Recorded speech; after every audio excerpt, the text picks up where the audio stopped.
Querido Francho, elecciones.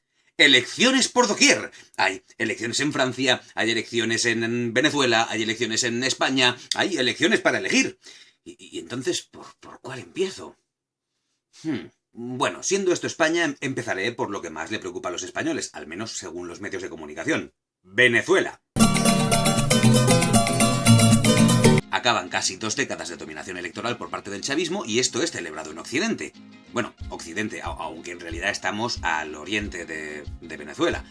Pero bueno, es que esto de ser Occidente es un estado mental, aunque estés al este. Algo así como ser de derechas, aunque seas pobre.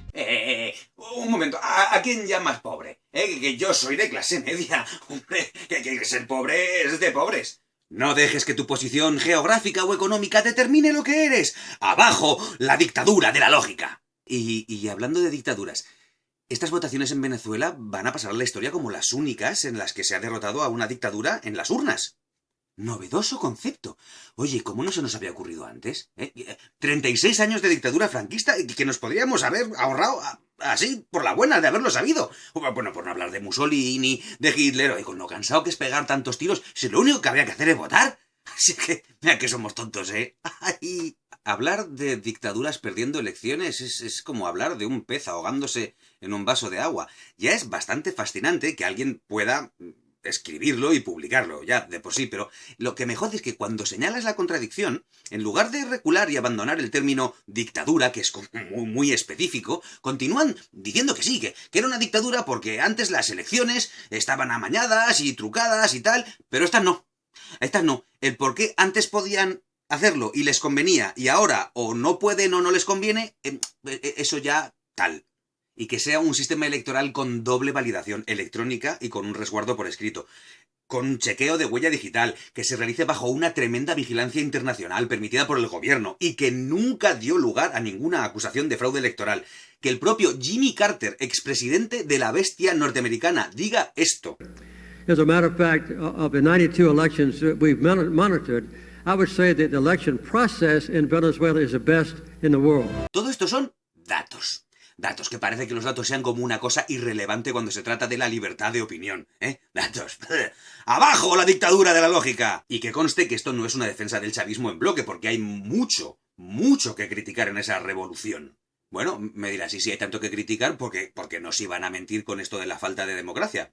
Fácil, porque lo verdaderamente criticable allá es igualmente o más criticable acá. Lo que todavía tienen que sacudirse allí, las concesiones al capital y el comercio nacional y extranjero, el nacionalismo, el populismo, el abuso de simbología y significantes vacíos, el culto a las personalidades, las inercias centralistas, la inevitable corruptibilidad de las burocracias cada vez más crecientes. Si los poderes fácticos occidentales criticaran todo eso allí, estarían echando piedras sobre su propio tejado, porque son las mismas fallas culturales, estructurales y sociales que ellos provocan y aprovechan para mantener dividida a la clase popular en estados, religiones, razas. La verdad es que me apena por los venezolanos, pero tampoco me extraña que hayan querido cambiar de aires porque han sufrido un acoso últimamente brutal. Pero por otro lado me alegro un poco por España porque quizá ahora dejen de dar por culo tanto por Venezuela en la tele y tengan un poco de tiempo para cubrir noticias sobre los muertos en Colombia o la represión en México.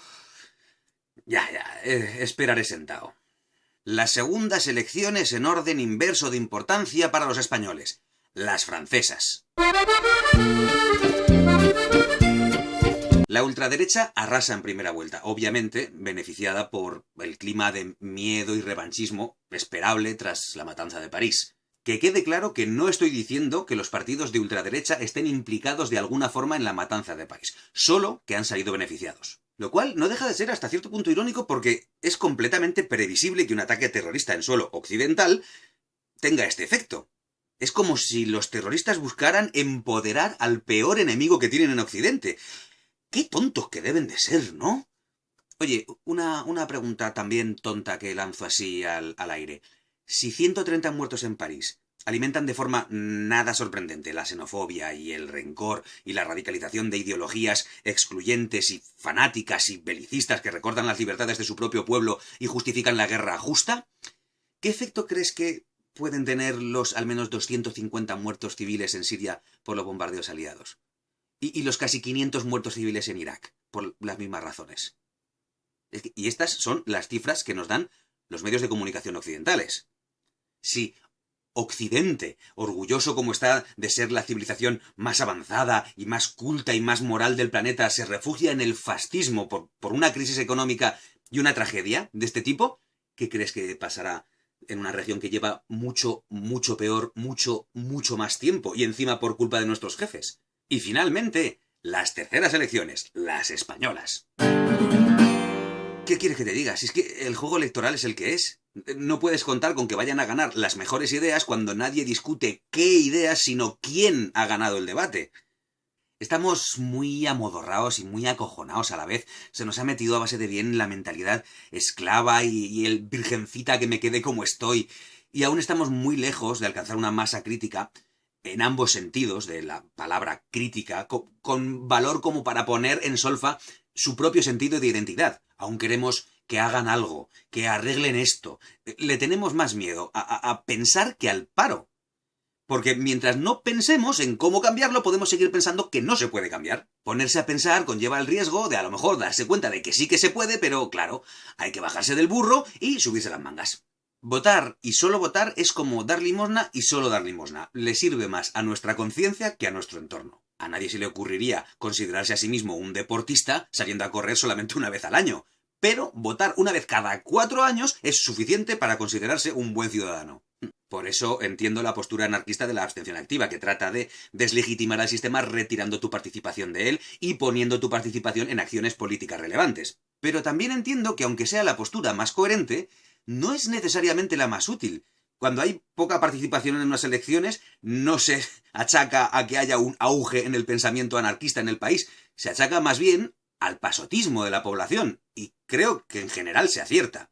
Además, abstención activa y votación pasiva no son las únicas posibilidades. También está la abstención pasiva, que desgraciadamente probablemente es la que más seguimiento tiene, y luego la votación activa. Puede que no sea del todo coherente, al 100% puro y cristalino para un anarquista ir a votar, pero la verdad es que ningún anarquista es 100% coherente con todo lo que hace durante el día, al 100% todo el rato, continuamente. Es completamente imposible. Si usas banca o aunque uses moneda directamente metálica, ya estás participando en un sistema de opresión. Y aparte de que no quede más remedio, que debería ser razón suficiente, es que, de hecho, ser un pelín incoherente de forma estratégica puede ser muy útil. Un ejemplo tonto. Imagina un robot que ha sido programado perfectamente para poder curar cualquier tipo de enfermedad y no provocar ningún tipo de daño a su paciente. Se le acerca un ser humano con apendicitis y el robot lo deja morir después de haber sufrido terriblemente durante horas. ¿Por qué? Porque para poder curarlo tendría que haberle hecho una incisión en el abdomen para retirarle el apéndice.